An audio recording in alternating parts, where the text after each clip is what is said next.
السلام علیکم ورحمۃ اللہ وبرکاتہ۔ میں امید کرتی ہوں آپ سب ایمان اور صحت کی بہترین حالتوں میں ہوں گی انشاءاللہ تعالی۔ آج ہمارا نماز کے احکام کا ڈے 9 ہے۔ آج ہم وطر کا طریقہ اور نماز کے متعلق مزید چند احکامات جانیں گے انشاءاللہ۔ وطر اور اس کا طریقہ۔ رسول اللہ صلی اللہ علیہ وسلم نے فرمایا، وطر ہر مسلمان پر حق ہے، جو 5 پڑھنا چاہے 5 پڑھے، جو 3 پڑھنا چاہے 3 پڑھے، اور جو 1 پڑھنا چاہے 1 پڑھے۔ اسے ابو داؤد نے روایت کیا ہے، 1422 حدیث نمبر۔ وطر ادا کرنے کے 2 طریقے بتائے گئے ہیں۔ پہلا طریقہ، 3 یا 5 رکعت وطر پڑھنے کی صورت میں صرف آخری رکعت میں تشہد پڑھی جائے گی۔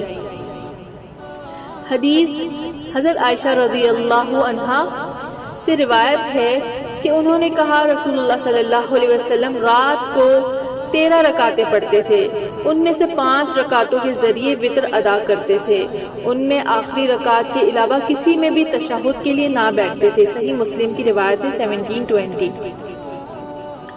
دوسرا طریقہ، ہر 2 رکعت کے بعد سلام پھیرنا اور آخر میں 1 رکعت پڑھنا۔ حدیث رسول اللہ صلی اللہ علیہ وسلم عشاء کی نماز سے، جس کو لوگ اتما کہتے ہیں، فراغت کے بعد سے فجر تک 11 رکعت پڑھتے تھے، ہر 2 رکعت پر سلام پھیرتے اور وطر 1 رکعت پڑھتے۔ صحیح مسلم کی حدیث ہے 1718۔ دعائے قنوت۔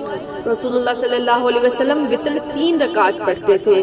پہلی رکعت میں سبح اسم ربک الاعلی، دوسری رکعت میں قل یا ایھا الکافرون، اور تیسری رکعت میں قل ھو اللہ احد پڑھتے، اور دعائے قنوت رکوع سے پہلے پڑھتے۔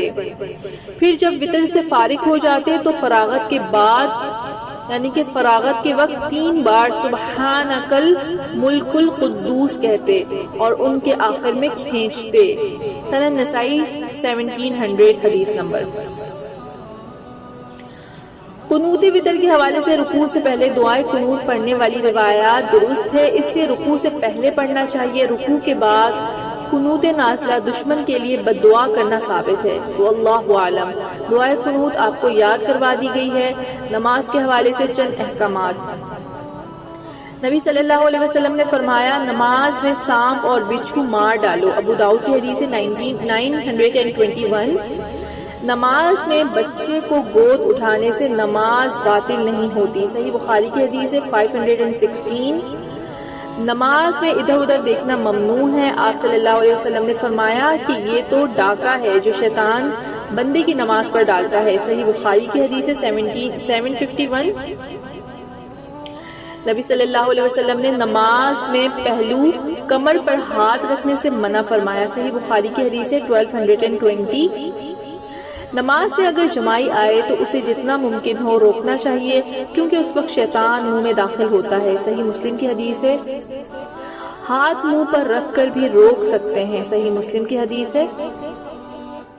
نماز پڑھتے وقت کسی کو اونگ آ جائے تو اسے سو جانا چاہیے، جب نیند اڑ جائے پھر پڑھے، کیونکہ اونگتے ہوئے نمازی کو پتہ نہیں لگتا کہ وہ کیا پڑھ رہا ہے۔ صحیح بخاری کی حدیث ہے 212۔ نماز میں باتیں کرنے سے منع کیا گیا ہے۔ صحیح بخاری کی حدیث ہے 1200۔